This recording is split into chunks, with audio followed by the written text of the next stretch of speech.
What's going on out there, junkies? This is Kinshiro. We're back with another great episode of Culture Junkies Live. Today, we are wrapping up the Bad Batch, which had its series finale today. Well, we're also going to recap X-Men 97 as well, all the Easter eggs in there. And also just briefly in passing, some things out there on social media that we have to talk about. Is Ben Affleck the worst Batman ever? A bunch of other things as well. But joining me on the show, as always, my good friends, the great Dada Kuji and GQ. What's up, fellas? How you doing? Hi there, everybody. How's it Hey. going? Mhm. Pretty Right good on. day today. Yeah, it's pretty Nice good. and sunny. Yep, it was. It was nice and sunny. We don't have none of that bipolar Michigan weather going on right now. But you know what? Check again tomorrow. It might be 30 degrees. You Yeah, never It'll know. be just wait. It'll change. it'll be Indeed, right. back. It Mhm. never ever seems to fail. What's up What's to up to Amarak? Amarak over there in the chat? Yep, good to see you. We are live across all of the platforms, whether it be Facebook, Twitch, Kick, and YouTube as well. So get in where you fit in, and join the conversation wherever we are. But real briefly, just to kind of break the ice a little bit. I know we've all seen it, but I kind of wanted to talk about Rubble Sins Megatron that was out there. We watched the unboxing on YouTube on Sunday when we came together hanging around at Dee's house. And as awesome as that thing is, that boy gonna cost a grip. Now, GQ, I know you got a whole bunch of disposable income. hmm Would you dispose your income on that? Um, the more I look at it, the more I actually want it. So maybe it comes out in August. Mm-hmm. Um, Unlike the usual Hasbro Pulse stuff, now you can get it direct from Robeson if you want, but unlike the usual Hasbro Pulse stuff, they're not taking the money as soon as you put your order in. So you literally can just pay for it when it comes out. Or if you decide to, you change your mind, just cancel it. You don't have to worry about, losing any money. So I might look into it because Megatron looks actually better than Optimus and Grimlock because he's the third robot that they've made. Optimus, and I think I even mentioned this on Sunday. I have Optimus. Dido's got Optimus. We've all got Optimus in some form or fashion. So for me, a Megatron, especially the tank Megatron, looking the way he looks with the amount of articulation and everything that they've got going, actually makes it somewhat worth the price. Now the price is, I think, 800 for early adopter, if you want to call it early adopter, or maybe it's 9. But either way, that price point for what you're getting, the fact that this is the third generation of them making these robots, kind of makes it worth it. And again, Frank Welker as the voice is perfect. Oh yeah, having Frank Welker be the voice of Megatron is just like literally the chef's kiss. And here's the video of it right here, just playing. But man, I mean, when we were kids, imagine. Okay, go back to the '80s. This is a $900 toy. You ain't getting it. What do you think this is gonna cost us back in the '80s? If you made it equivalent money, You ain't getting it. oh god, dude, no, you wouldn't even come close. This would be well over a $3,000 toy. Yeah. You're not. Your parents would smack you for even thinking it. For even thinking it. Yeah, I hear you're you. not getting it. Like Christmas is canceled for the next 10 years if you ask me for this thing. Like, pretty much. come on. Yeah. But I mean, never in our wildest dreams could we have thought we would get something looking like this and have it speak to us, have it respond to voice commands, that kind of stuff. And, Have it sing you happy birthday. Pretty much. Does Megatron sing you happy birthday? Yep, I saw you Oh, said wow. if you become a Decepticon, if you join this Decepticons, I'll sing you happy birthday. And then he starts singing happy birthday, and I was just like, Wow, nice. that's crazy. Yo, that is. You know what it wild. reminds me of, Yeah. and we saw it in person when we went to Universal. It reminds me of that Megatron that comes out, and obviously they have an operator, making it work, and then have somebody, with a voice changer doing it. Yeah. But it reminds me of that. The sarcasm is there. The fact that it, as you can see in the video, it shoots the tank shells out. the fact that you have an app that you can program it to do what you want makes it more valuable to me when it comes to actually be like, okay, is this thing worth damn near $1,000? And True. for Megatron, yeah. Yeah. For Megatron, yeah, 100%. As much as a goody two shoes as I am, he's the only Decepticon I would. Well, okay, take that back. There's only two Decepticons I actually would really want. Megatron is one. Soundwave would be the other one. I'm And weird though we because I talk. like all the Jets.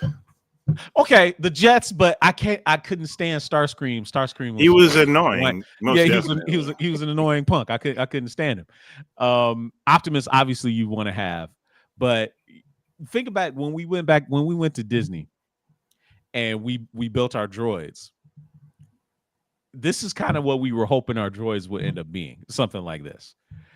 Obviously, this is way beyond what we thought the droids ended up being at the end of it all. But totally worth the purchase, I guess, if you kind of want to think about that. Fallen Marvel's checking in over on Facebook. What's up to you, sir? Hello. Nemesis seeing Prime would you. be dope. Yeah. Nemesis Prime would be pretty sweet. You're right. You're right about that. Well, You're right here's the about that. thing. Megatron's bigger than Optimus, at least in this particular scale. They since Optimus was the original, the first one that they made, he was smaller because they came out with two of him, two Optimus. He was a slightly smaller one than the one that's a little bit less expensive.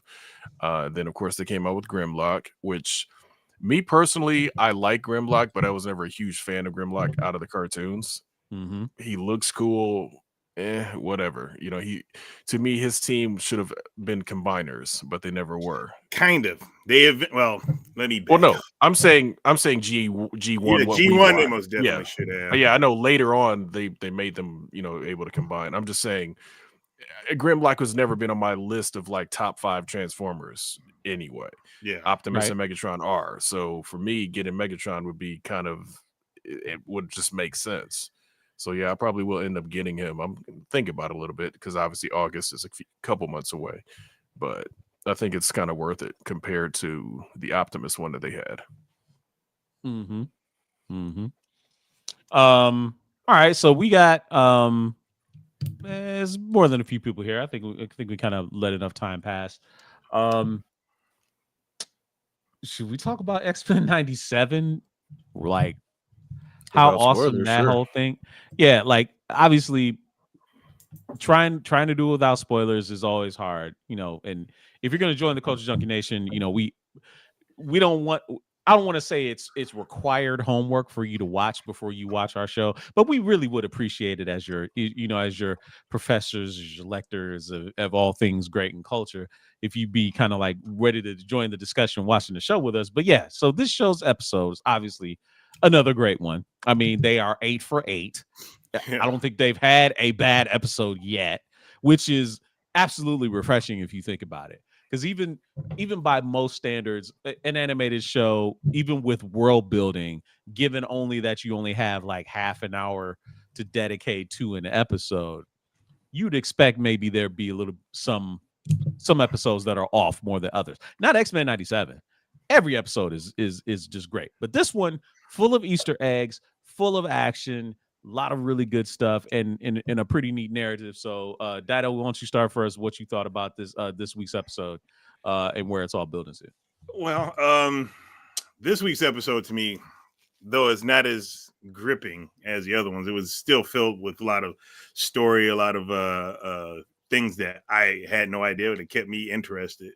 Specifically, that whole dude Bastion, like the whole I don't know is how you say it without spoilers, because I don't know if it's a spoiler. Actually, you kind of saw it already with what was his name? I forget the name. Trask. Yeah, it was more of them around, and I'm just like, wow, that is friggin' crazy. But when they explain his backstory, the part that I find is odd is he's supposed to be fighting for humans, but at the same time he's making humans evolve, which is the same thing that mutants are kind of doing. So like if you win and there's technically still no more humans if they're not just natural humans, that part was just kind of odd because, like, I'm being bullied, and then I'm gonna turn around and I'm gonna be like, killing everybody and blah blah blah. But yeah, it showed some stuff that I think is kind of cool. The Easter eggs I think was kind of awesome, but they have the ability to do that. It'd be nice when more seasons come, and or I won't say spinoffs, but like if they bring back you know that one character that can walk on walls and shoot stuff out of his parts of his body. But yeah, I thought it was a very excellent episode. I can't wait to see next week's, and it's going to be unfortunate, and the season's going to be over, and then we got to wait how long before we see more. You're right, and I don't think we're gonna have to wait that long because from what I remember, I think they did say something along the lines of they wanted to do consecutive seasons. So it was like season 1 and 2, or 2 and 3, or something like that. They're gonna produce them consecutively, so the wait isn't nearly as long. That'd be nice. Which would be good. But nice. But GQ, what's your favorite parts of this episode? My favorite parts are all the cameos that I will not spoil for people that have not seen it. It showed that they are very willing to go across and pull from the very vast Marvel universe that exists. So I'm definitely looking forward to seeing where they go forward from here. Just from possibility of what they may put in other future episodes. And a lot of people in the chat are speculating that we're going to see the Fatal Attractions and potentially Onslaught storylines come through, maybe as a series finale or a cliffhanger.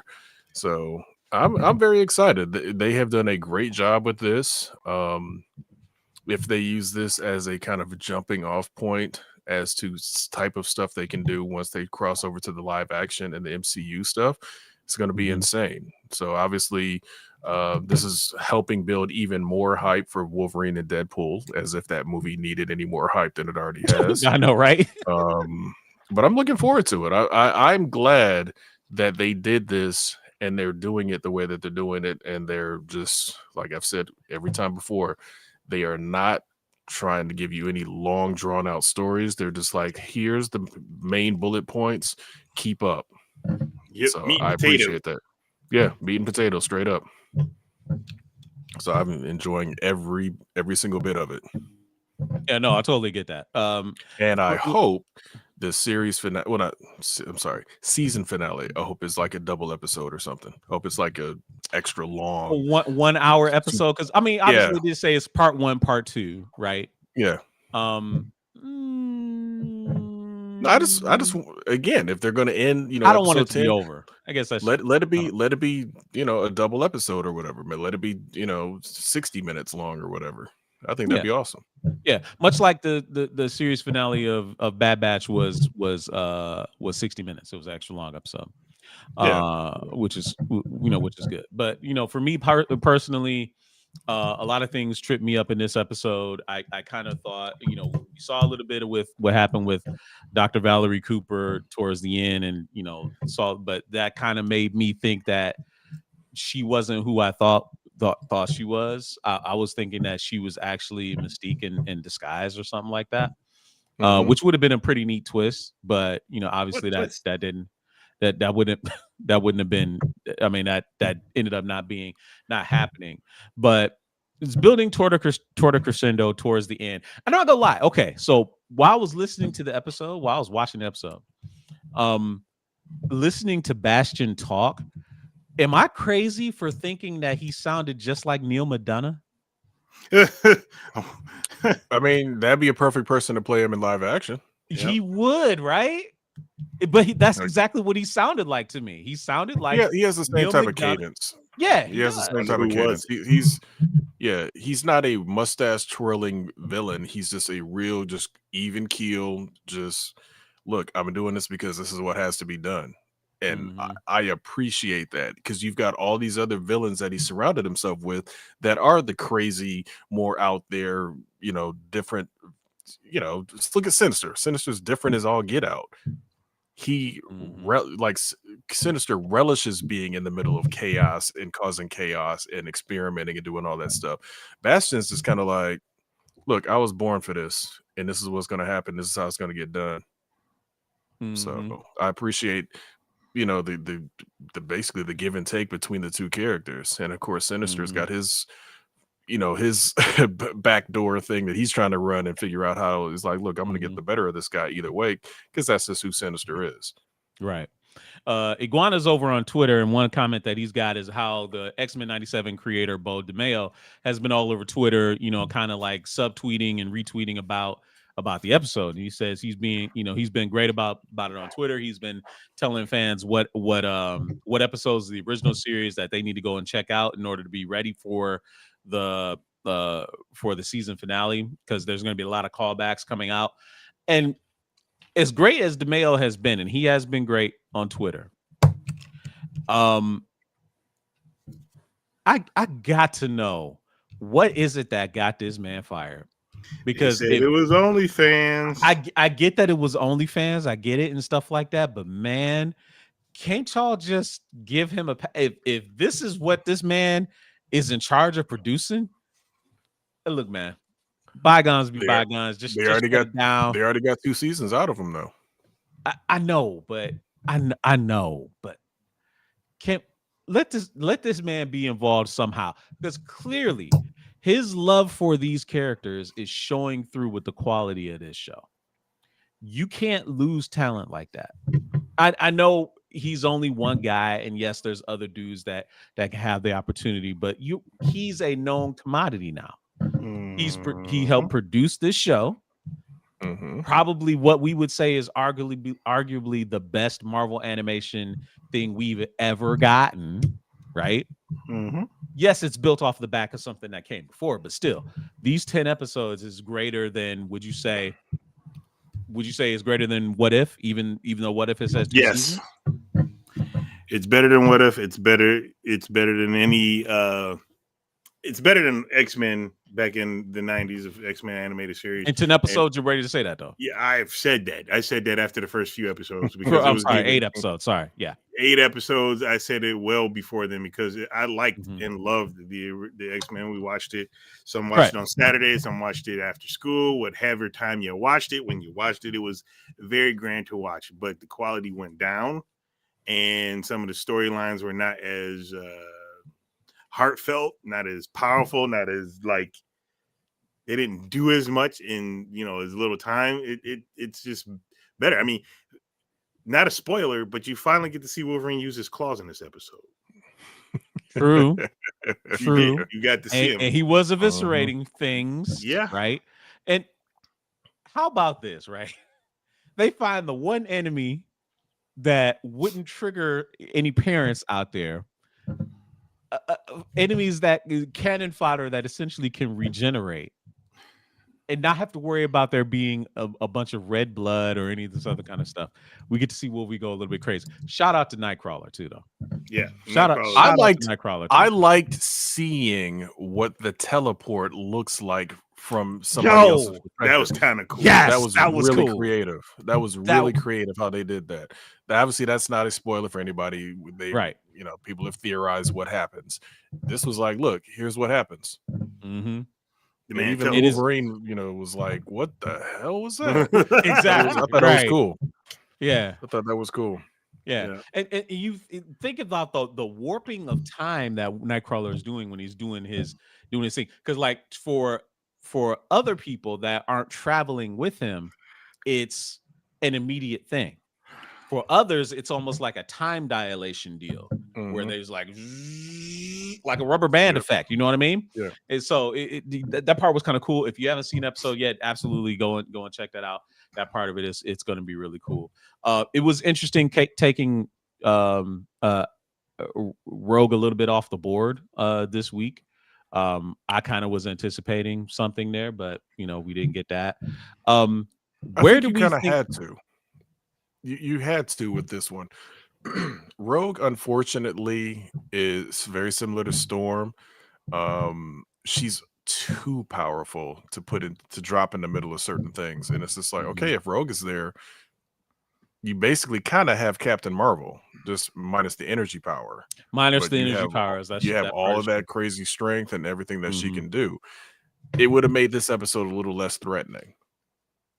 Because even everybody's like, look, Wolverine, he's getting held back. It's like, no, they're showing what would actually happen to Wolverine when he gets overwhelmed, when there's things that are quite a bit strong enough to throw him around can get to him. If Rogue is there, you eliminate the strength advantage, basically. And I like the fact that it was threatening that, like, even with a time traveler there with future tech, it's still a problem. So It's still, like yeah, I major like how problem. they, again, they're pulling up way just the right pieces to make it like truly like, oh dude, how are they gonna get out of this? Right. And Right. that's great storytelling. That's why, like I said, when you have Superman, you always have to keep Superman away, because anything that jumps off, it's like, dude, this Superman's like right there. Like, we're good. So And side note, mhm. this kind of was the major problem for me with Zack Snyder's Justice League, or even really Justice League in general, the film, because it was like the way he manhandled Steppenwolf so easily. It was just like that, just kind of just like it was like sticking a pin in in a balloon. It literally let all the air out of it. It was no contest. No It's contest like, dude. whatsoever. None. So, and I get that was the buildup for that story. They were like, even the mother boxes are like, okay, there's no Lanterns, no Kryptonians here, so now it's time. All But right, still, cool. But you then for could have him made to be that in the significance compared to insignificant. Superman was like, good God, man. Yeah, yeah. He was literally. It was like he was yawning as he was doing stuff. Right? Yeah. It's just like, whatever. This is just so easy. Or even if Clark had just showed up and really hit him hard, he was like, oh. Almost pulled the invincible on him. I thought you were stronger. that type of thing. Right. I thought you were But, stronger. Now here's the thing. Disney better be careful with this guy, though, the showrunner for X-Men. If he's this good, yes, Warner Brothers is gonna take notice. Yes. And if they're smart, they will let him help out with some of the live action type stuff. Because if he's able to put together these types of stories, he can put that extra twist that's missing from the DC stuff. Now, James Gunn is good. Do not get me wrong on that. James Gunn did an amazing job of Guardians of the Galaxy. Yes, sir. But Guardians as a property is very different from anything that DC has on out of their Justice League related stuff. So his Superman is going to be the litmus test of how does he handle something that is not out of the box that everybody already knows something about or whatever. Because with Guardians, he had basically a blank page to work with. Outside of real comic book readers, nobody in the general audience knew who the hell the Guardians of the Galaxy were. They didn't care. 100%. It was just like, I didn't care when they first announced it. I was like, whatever, man. Let's get back to Thanos. That's what I was trying to see. But once you saw what he did, awesome. Superman is a different thing. Everybody in some form or fashion knows something about Superman. So how is he going to make it different? Yeah. So we'll see where they go. Yep. 100%. Last thing before we move along, a couple things, but we've even coming out of the comments, we've had a couple of really great lines. One of them being, I think it was earlier, it was something that that Nightcrawler has said to he said it to Jean about the line about family, the line about family, and obviously the line that Val Cooper said at the end, which is kind of a riff on a very, very popular social media meme. Thanos was right in this instance. Magneto was right. That was a great line. Right. That was a great line. Great line. Great line. It's going to be interesting to see where they go. And, like I said, I'm very, very pleased with the ride, the way it's been. I like the pace. I like the fact that it's just like, look, if you want to know more, look it up, find it, read about it, whatever, or talk to somebody that knows about it. It's not holding your hand with everything. It's just like, here's what we're presenting. If you want to know more, start researching and figure it out. Here it is. That's the line right there. Takeem just put it in. Blood is blood, family is a choice, and that is very true. Everybody can resonate with that. Everybody, no matter what your sexual orientation is, race, whatever, doesn't matter. Everyone can relate to something like that. But trying to get deeply immersed. Have you guys seen this? The Airbnb is creating an X mansion for people to rent out and actually stay at. Is it going to cost as much as Disney's fucking hotel? The Star Wars hotel that they finally shuttered. Yeah, I don't know. I don't know, but they just the Sentinel head on the lawn. That's pretty wild. The X-Men War, and I'm assuming this is going to be themed after the X-Men, after the cartoon, because a lot of the stuff in this themed mansion seemed to be centered around cartoon stylings. Like, because you got Xavier's office here. You got this the X-Men locker room, I guess you could say, which would become I don't know, man. Don't honestly, touch the props. Right. Right. Clearly don't touch the props. You got a workout room. I guess I'm assuming this is some kind of pseudo danger room. Maybe they got going on here. More wardrobe. Looks like the other side of the wardrobe room, but everything is like cell shaded, and very stylized. The spiral staircase with the floor here. Obviously, this is probably like a limited time type deal. I don't see this as being something that's more than just like a kind of like a stunt prop type deal. Hell, this doesn't even look like a real house. If you're looking at it, looks like that Simpsons house that somebody made, or that Garfield house. Yeah, I'm gonna have to assume that is just concept. It looks like they have the arcade machine in there, in that Jubilee bedroom. Yeah, it looks like this is all just concept, because even it looks like cardboard props and whatnot. Yeah, it does. Yeah, it totally does. I said, do not touch the props. Yeah. Yep, even these books and stuff like that. But anyway, I kind of wanted to share that with you guys because I thought it was pretty neat when we saw that. I know it definitely is, but it also shows us how powerful that IP has become. For people to just jump on it like that, which is great. So, all right. So moving right along, speaking of powerful IP, Star Wars. We know this is the month of May.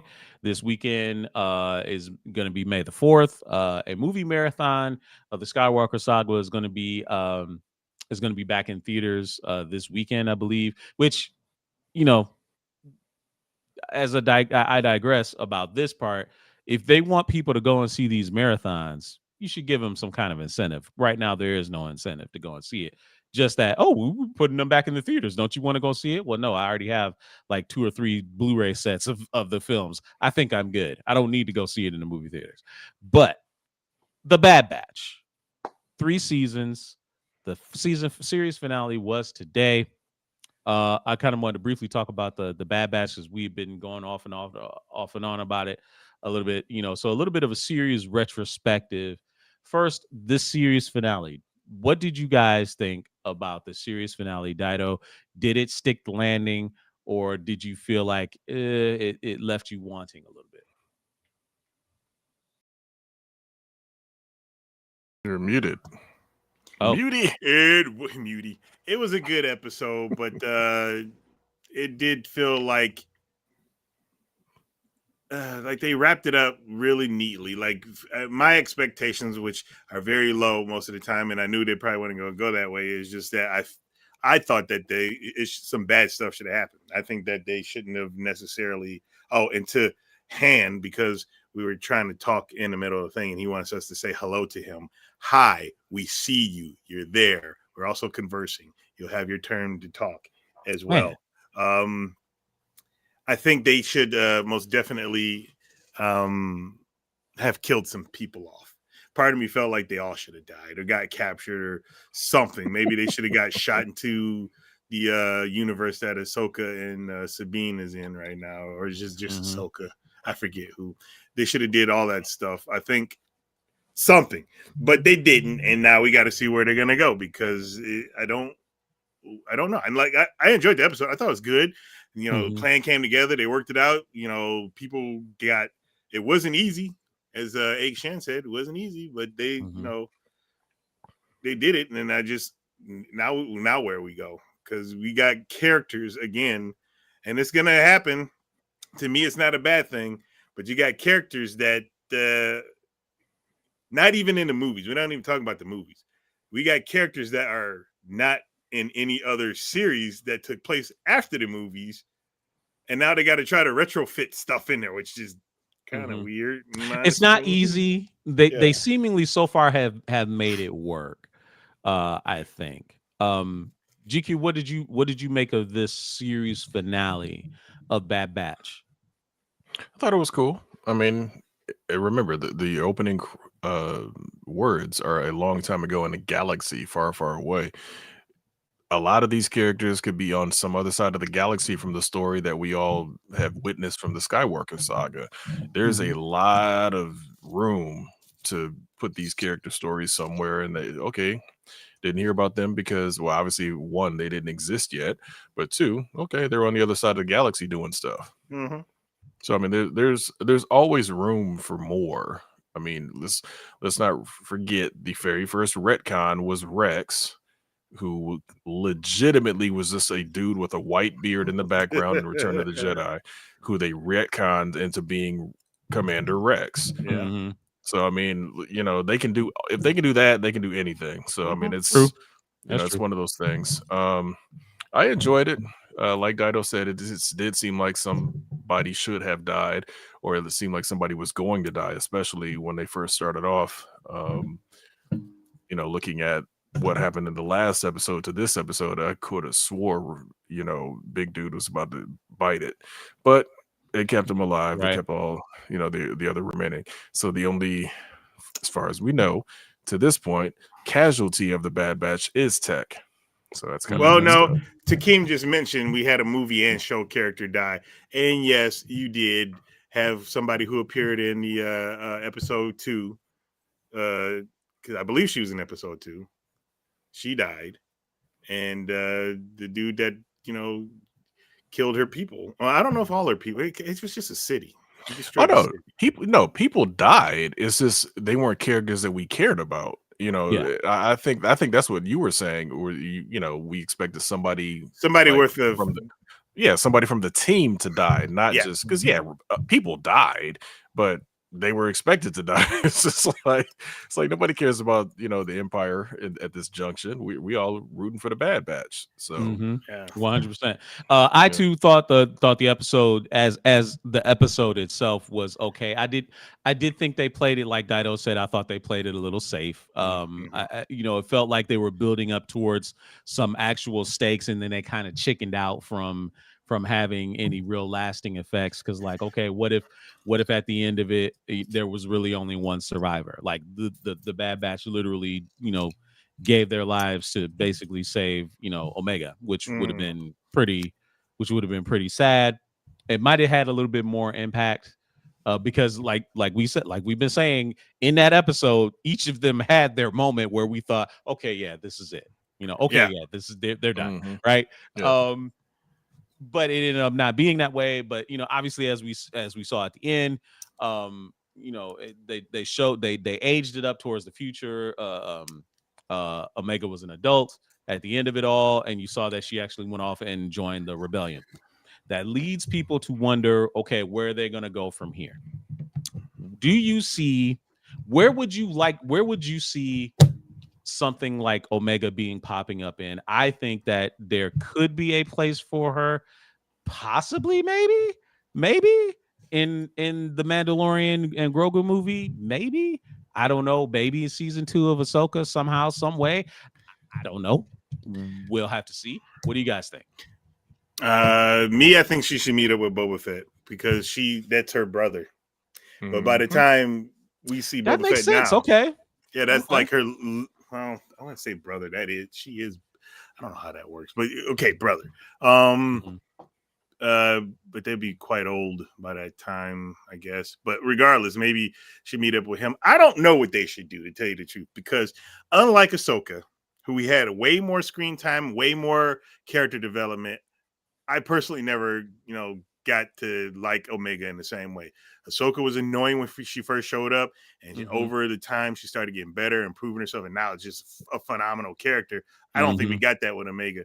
Omega felt like she was just too goddamn hard headed a lot of the times, and some of the stuff that she was doing got them it made more work for them, and it was a little bit annoying. But and you're right. Yeah. I'm with you on that, right? Because to me, Omega was like the real kid, like an actual kid in the Star Wars. You think, oh, this is fun in games, and let me, and I was just like, she wasn't a bad character, but it was just like, what you call it. Omega says, I would like to see Omega saving a day with Mando movie. Well, I don't know. We don't really know. I think she needs more character development. My honest opinion, she needs way more character development. Yes.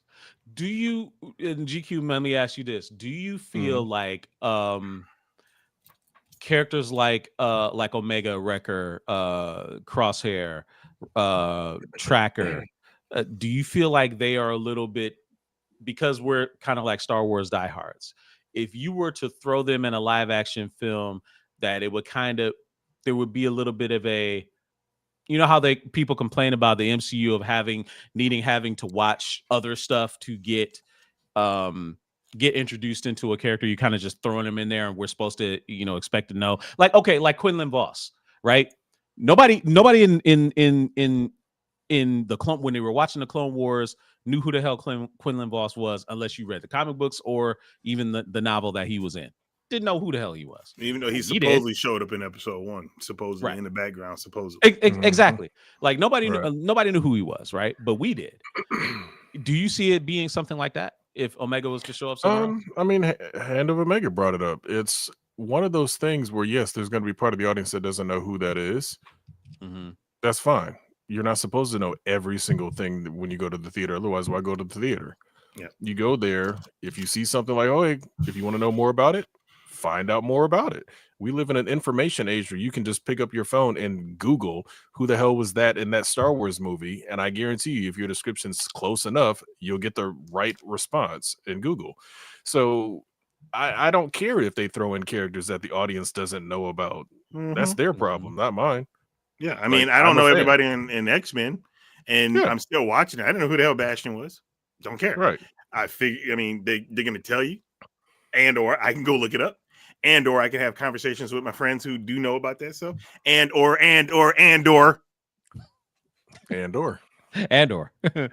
right. Season 2, which is still incoming. Oh yeah, absolutely. Yeah, but no, it's again, we are past the point, or at least we should be past the point, where we worry about the audience that is not going to get it. Make your movie for the people that are smart enough to at least understand what you're putting in there. If they want to be dumb and complain, oh my God, they didn't explain this, man, let them stay back there in the 80s. Okay. We're in the 2024s, in the 2020s, where all information is like right here and available. So like, I don't, you're advocating for no more hand holding of casuals. Literally just throw them in the deep end. If they want to swim, they'll know where to find any more information. If they want to, yeah, why not? Absolutely. Okay. All right. Again, if they didn't want to take those types of chances, Guardians of the Galaxy wouldn't have had a $1 billion movie, which is a team of characters. True. I guarantee you, I know you knew about them. I've heard of them. I don't know about Dido. I don't know if he was familiar with the team before the movie. I didn't care about the Guardians of the Galaxy until that movie came out. Right. So I still went to go see it based on the strength of I'm enjoying this universe so far. Let me go see what this is all about. And I know more about those characters now than I ever thought I would have in life. True. Very true. Rocket Raccoon and Groot, household names, Star-Lord, household name, that type of thing. You're 100% right. And so is Guy Jordan out of YouTube when he says, just like Black Chrysanthemum, which he's right. When you saw him in Book of Boba Fett, you were like, dude, he looks cool. I don't care. Who is that? Let me go find out who that is. Because he looks cool. Like, oh man, there's this black evil Wookiee that's running around just towered over and is a bounty hunter. That's awesome. Who got hair all over the back to tank? Yeah, I'd have to disagree with Hannah Omega. There. He says it's the fans that make the stuff over $1 billion, not the casuals. See, the thing is, what he's that's not true. failing to realize, the fans may go see it more than once, but there are people who were casuals that go see that once and they become more than, and then they go see it again. So you can't really count them out, buddy. Yeah, no, believe me, Yeah, there's no fans- amount of fans help. Diehard fans help, but diehard fans are not the ones that push these movies past that threshold of billions, $1 billion movies. The diehard fans are the minority. You need that general audience, but I'm not saying make the movie so simplified that you just turn away anybody that does like the source material. Right.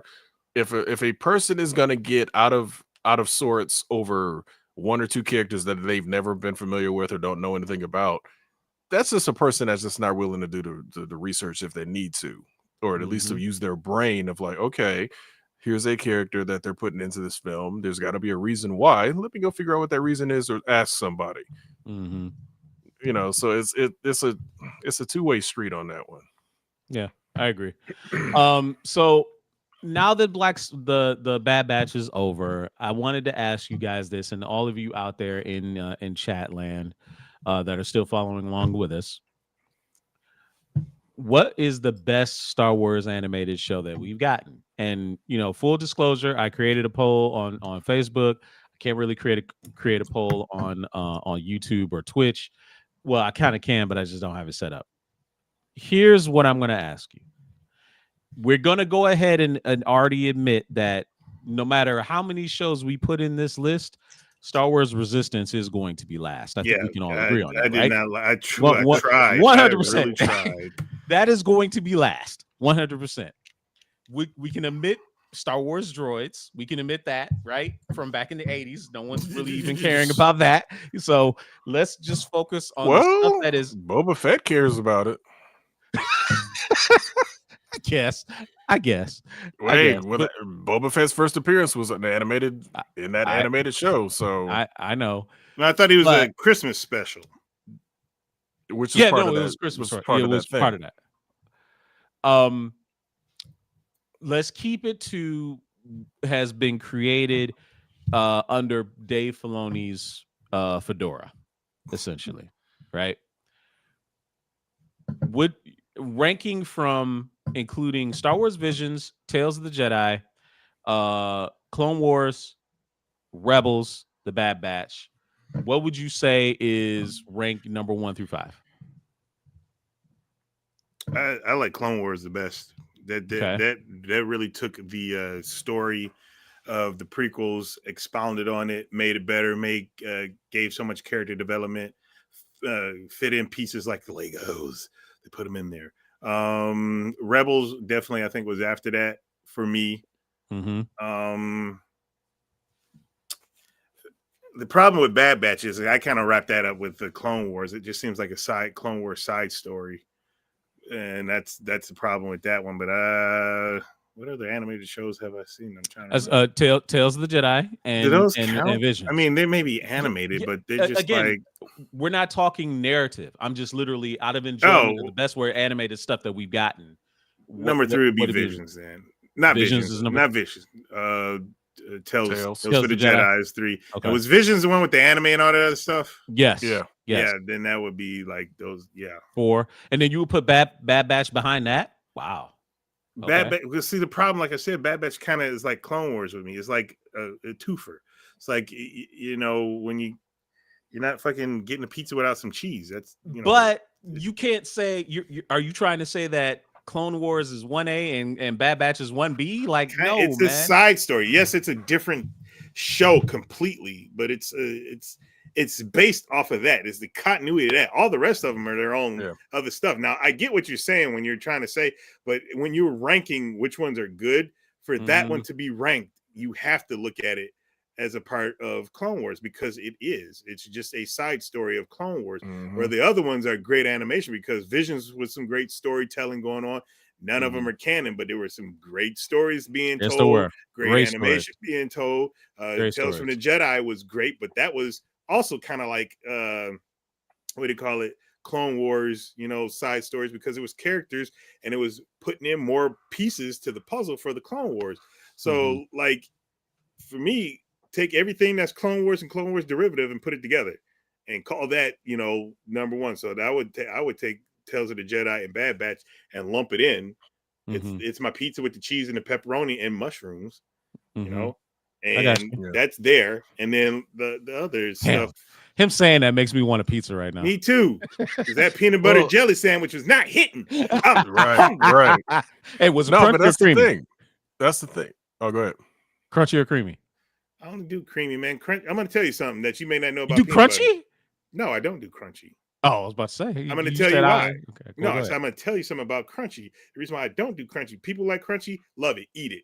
It may be good for you, but there is a certain amount of rat shit that can be inside peanut butter. No, and that's you can't get rid of. I'm sorry. Okay. The way food is, there's some stuff you see, can't get rid of, and I don't want to eat crunchy.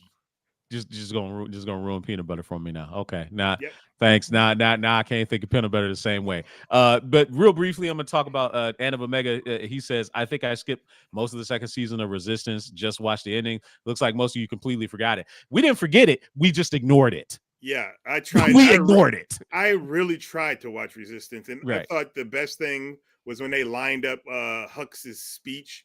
It was in the series, and they were like, but it didn't have. It felt like it was made not for me. It was made for a younger audience. Yeah, and it was just not for me. So therefore, I didn't enjoy it as much. Right. GQ, what's your ranking real fast? Dido and I are kind of in the same mind in that regard, because Clone Wars birthed a lot of Star Wars content, and that style, that look, that tone was in Tales of the Jedi. It was in Bad Batch. So I mean, those kind of all are Clone Wars. Visions is actually last for me, only because some of the stories they were telling and some of the animation style just was just okay. Like, just I would have loved I would have loved if Madhouse had done one of those, or something along those lines. I thought Madhouse did the first one with the samurai, the samurai one. Maybe, I don't know, but maybe not. Again, I wanted Ninja Scroll looking Star Wars. That would have been. They would have did that. Whatever story they was telling would have been fine for me, because that would have been cool. Yeah. But I'm looking forward to Tales of the Jedi, which is season 2, which is of course going to focus more on the Sith. Tales of the Empire. Yep. Yeah, Tales of the Empire. So that's going to be awesome. I don't know. I mean, Rebels is amazing. Like, I didn't give Rebels a chance the first season because I just wasn't paying attention to it at the time. But once all of it was released, I purchased it all on Blu-ray and just binged the entire series. And Rebels was really well done. So I think what took me out of Rebels, at least early on, because you had Vader. It was like, cool, that's the hook that gets me interested right off the bat. The Inquisitors weren't all that special to me the first time I saw them. They were just like, wow, this is what I got to deal with, because Vader's not going to be involved anymore. Then of course later on you had the whole thing with Fulcrum and all that other stuff. Ahsoka comes back, and it's like, and then Thrawn gets involved. So it's like, okay, now you got me. So Rebels did a really good job pulling me back in later on. But initially it was just like, okay, no, that's fair. I think for me, I'm going to probably be the controversial one. I'm going to say Rebels is my favorite. And the reason why Rebels is my favorite is because it reminded me so much of classic Star Wars. The small band of rebels against the big bad empire reminded me so much of that. It gave me the feelings, that same spirit. You had a group of friends that were literally, they had no resources, and they were just literally finding a way to throw a monkey wrench into the empire's plans. I really messed with that. And plus they also were using a lot of the John Williams, music in the story. great stuff. Great stuff. It got back to even like some of the space battles, like when the Ghost was in space and doing dogfights with TIE fighters and stuff like that. I digged it. I really loved it. I thought it was really great stuff. Clone Wars is still two for me. The only reason I say Clone Wars goes second for me is because I felt like certain parts of Clone Wars first watch through didn't really click for me. It didn't hook me all the way. Having Ahsoka there at first, my annoyance with her contributed greatly to that. I didn't like her at first, but she is my favorite absolute of all time. She's my favorite Star Wars character, period. She is my favorite. Um, I would put probably Tales of the Jedi after that, just because I loved the anthology approach, right? Touching on characters that we really didn't get to see. I really loved, and I know you guys did too, I loved everything with Dooku in there. Everything in Dooku was there was just great stuff. Loved it all. The thing with Dooku and Yaddle, and the Emperor, on Coruscant, as basically Yaddle kind of figured out, and she met her end. Oh, great stuff. Just everything about it was just great, and it just had this dramatic impact that you didn't really get all the time. I probably would put I would put Visions. No, actually, I would put Bad Batch next, Visions last. Only reason I say it, just like GQ, a lot of the stuff in Visions didn't really hit me. Artistically, it was cool to see, but they were kind of forgettable. And I'm not trying to be rude. I appreciate people's art and the stories they were trying to tell, but it was really forgettable. And a lot of them were really forgettable. Yes, they had some excellent episodes here and there, but a lot of them were just completely forgettable. Like I could never watch them again, and I wouldn't even care. But Bad Batch, it was just okay. It was just okay. Well, you skipped Bad Batch when it first came out anyway. Yeah. You're right. I did. You're right. I did. And I gave it a chance, and that's probably why I would put it next to last, even though, because there were so many periods of Bad Batch that, because it didn't hook me, I just actively tuned out even as I was watching it. It might have had something to do with the characters just really I didn't end up liking them, as much, because they didn't do much in the beginning. They were like the freaking A team. They didn't know what was going on at first. They didn't have a purpose, and they were trying to make a purpose of being like a week to week adventure type thing. And I don't know if that was because they didn't know what to do with these guys until they figured out, the whole thing. But I think that could be part of it. I think what I like most about the Bad Batch in general, when they first introduced them, is you literally had a team of specialist clones. The only time we ever even really approached that was the old Star Wars animated Clone Wars series, when they first, did it as the little mini webisodes that were like a couple minutes long. They had that entire episode dedicated to the ARC Troopers, which was legitimately an episode with pretty much no dialogue. It was all hand signals and action. So I was like, that was cool. But that was the only time you really saw clone specialists. This time it was like, no, these guys go even further than that. They are specialized in that they have genetic defects that make them just better. So I like the fact you had Hunter, you had Crosshair, who is still one of my favorite characters of all time in Star Wars, is Crosshair. Because out of all of those troopers from Bad Batch, he's the only one that had a full character arc.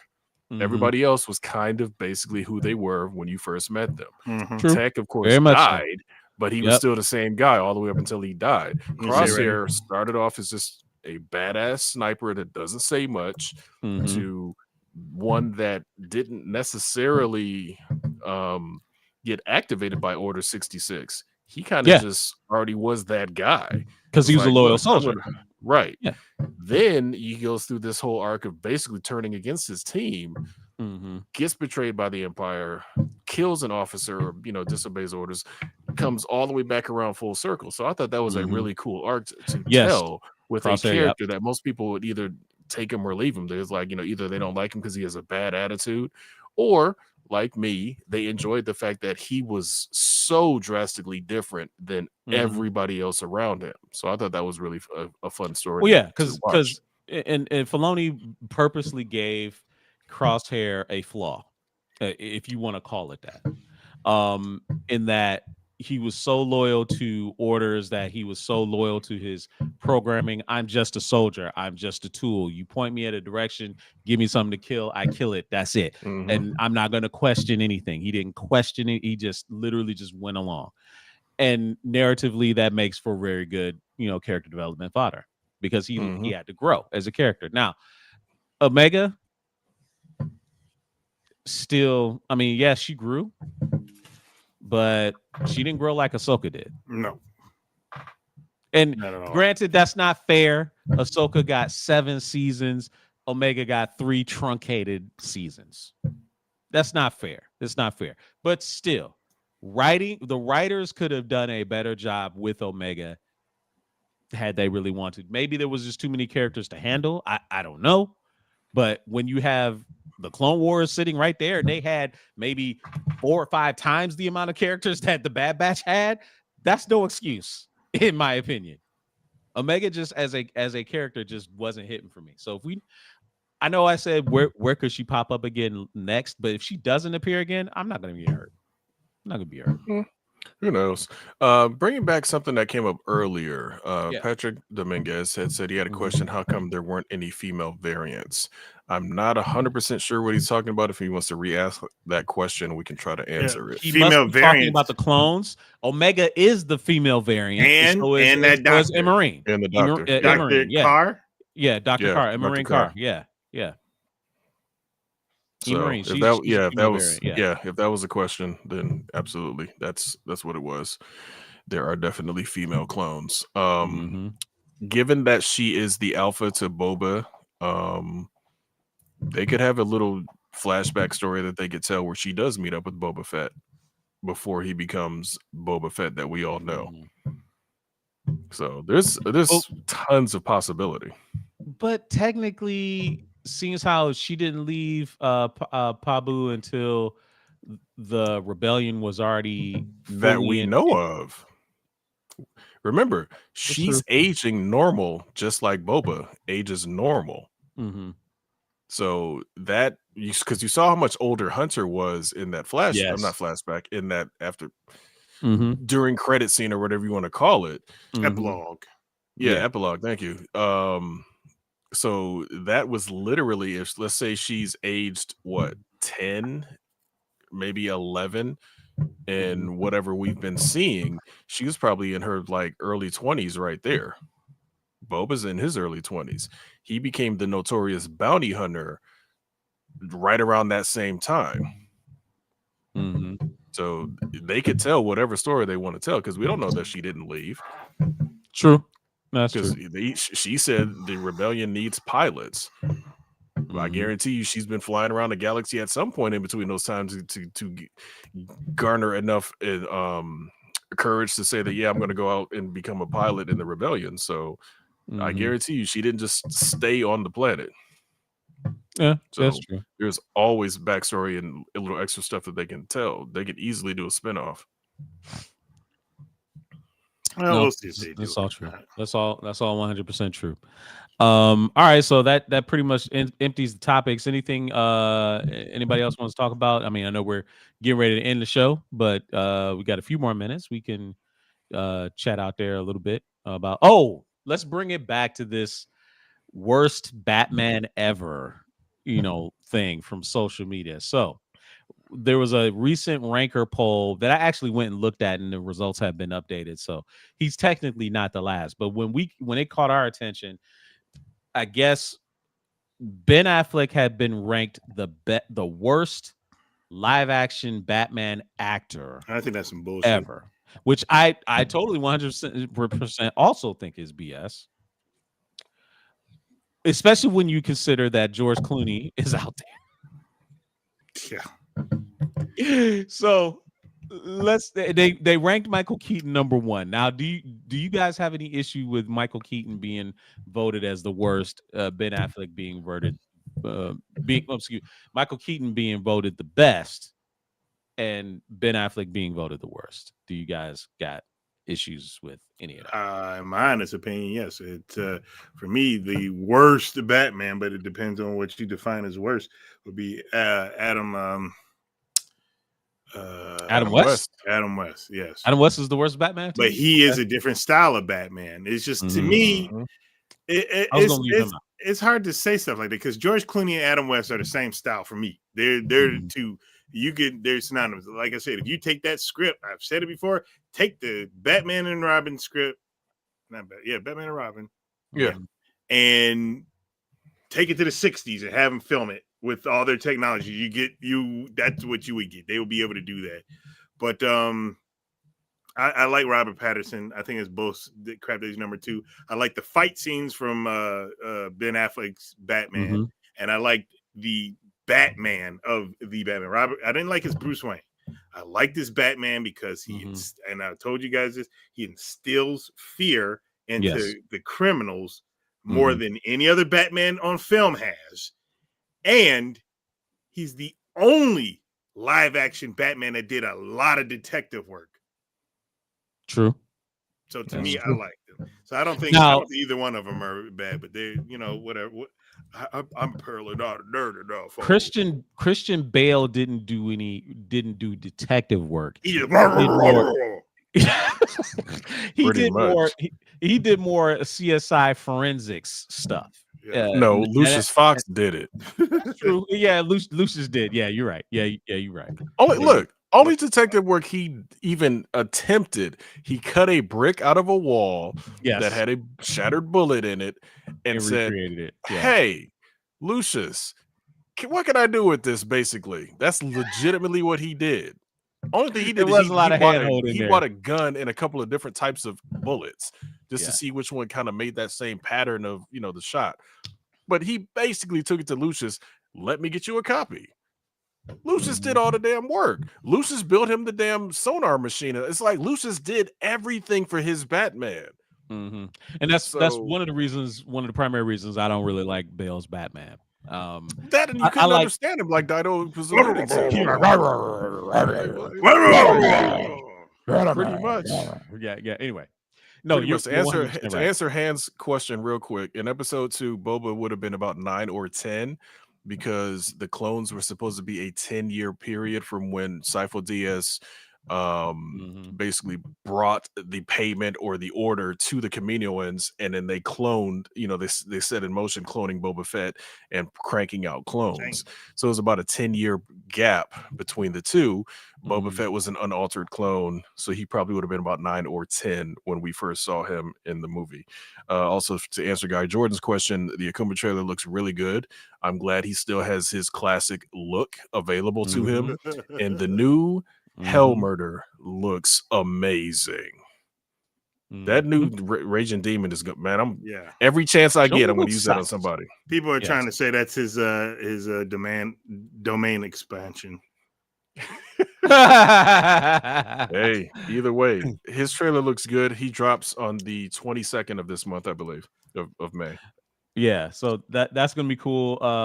MK Pryor over on YouTube had actually also asked me if I had checked out the live action City Hunter on Netflix, and yes, I did. I actually finished it today. I had to break up my viewing a little bit because I had stuff to do, but yes, Netflix City Hunter was great.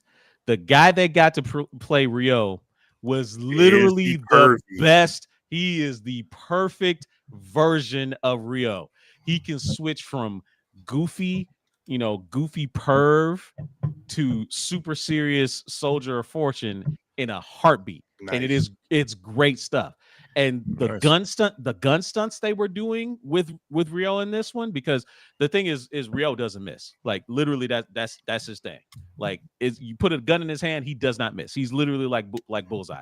He was doing crazy trick shots. He literally shot up a steel panel from the floor with a couple of shots from his Magnum, and then made that boy spin by shooting at it to deflect a bunch of bullets. and as one was spinning, he fired a shot against somebody and like hit him dead in the eye. It was Hmm. great. It was great stuff. It was great stuff. It was really good So stuff. they're doing So more anime action in live action, and it's yes, and translated well. it looks convincing, and That's that's the good. thing I can say, which is great. And even as a nod to a lot of people that will watch the anime, as the movie was ending, they recreated usually what always happens at the end where Kaori's mad at him. It is got the hammer and is getting ready to hit him with it, and it pauses. Oh, they have the hammer space. Yeah, it has that. Well, it's not literal hammer space, but she has like what's like a cosplay hammer, but it looks like her 100-ton megaton hammer, Oh, and nice. she's like trying to hit him with it, and literally the screen pauses as the movie is getting ready to fade to black as Get Wild and Tough is starting to play. It's a great nod to the original anime because that's the way a lot of episodes will end. So it's really That's good cool. stuff. I think it's really good. Oh, So you know what? it sounds like that's Go ahead. something we're going to actually obviously have to discuss in a future episode, because it sounds like the people Bless you. that are Thank the showrunners for these anime translations Mhm. are true fans you. Yes. that finally are in the position to do these things, and also the Mhm. technology is there to make it translate even Yes, better on screen. 100%. So Yeah. that'll be an interesting discussion in the future for sure. It absolutely will. Hand of Omega, this is Japanese production. It literally takes place in Japan. It's all Japanese actors. Like I said, a little disappointed we didn't get a cameo by Akira Kamiya, the voice of Ryo Saiba in the anime, but you know, whatever. Hand of Omega is also saying Dead Boy Detectives looks like it probably is a good one. I need to check that out. I have been hearing good stuff about that. I've been hearing good stuff about that. But those are things I think you guys should go ahead and go check out. If you haven't seen them yet, I do recommend live action City Hunter. You It's would in my recommend. queue. Yep, you definitely should watch that. So I think it's gonna be pretty cool. So maybe that's something we could talk about on a future show, like GQ talked about. Accurate anime adaptations on what we should be looking forward to next, because we did get One Piece and Yu Yu Hakusho over the past calendar year as well. So we need to consider Do that. you So do you think we could ever get no. basically a 1-to-1 Ninja Scroll? Why not? Ninja Scroll, yes. Ninja Scroll, yes. Ninja Scroll, yes. I thought you was about to say, can we get a real 1-to-1 live action Dragon Ball? And I'm still gonna say no. No, I've don't. seen fan projects that go 1-to-1 with Dragon Ball. It can be done. You just have to have the right studio actually put the money behind it and really want to do it. Because Okay. Dragon Ball is not that hard to do, especially with modern tech. You just have to have somebody willing to actually do the story justice. Okay. Maybe that's true. Speaking of MK Pryor, I know you saw that SPD is getting like a revival, like a 20-year anniversary revival that's getting ready to come out in Japan. So he the Super Power Rangers fan that he is probably knows about that. If he hasn't, I'd be shocked. Oh, and how is that Knuckles show? The Wade show, you mean? The Wade show. Exactly. The Wade show. It's like Not the Knuckles Knuckles show. Yeah, the Wade show. Like, gosh. I don't know what the hell that was. I don't know what that was. Hopefully that's not going to be a deterrent to what happens for Sonic 3. Because Shadow coming in and Jim Carrey's final turn as Robotnik is going to be something I want to see. Me too. Me double two. Now, and I'm glad they didn't. Lean on Sonic too much in the Knuckles show, but they went ahead and just leaned too much on Wade and made it less about Knuckles, more about Wade, which is that was so disappointing. Outside of a CG budget, and that's probably part of it, but still, I think that's was annoying. That's annoying. There had to be a lot of it. Now, I will give him credit. Knuckles helping Wade's family in the house. Not messing up protect the candle around the shell. Protect the candle at all costs. That was funny. Yeah, protect the candle at all costs. That was funny. They knocked it out of the park with Idris Elba doing his voice. It worked. They did. I didn't. At first, I was like, huh? Given what we see now, granted. Most of the Knuckles I was thinking about was also from the meme. So it's just kind of like, but at least Robotnik did, do the let me show you the way line drop in the second film. So Yeah, it was funny. cool. That was funny. Idris All Elba right, does guys. his voice. Yep. Hand, just answer that last question. Yep.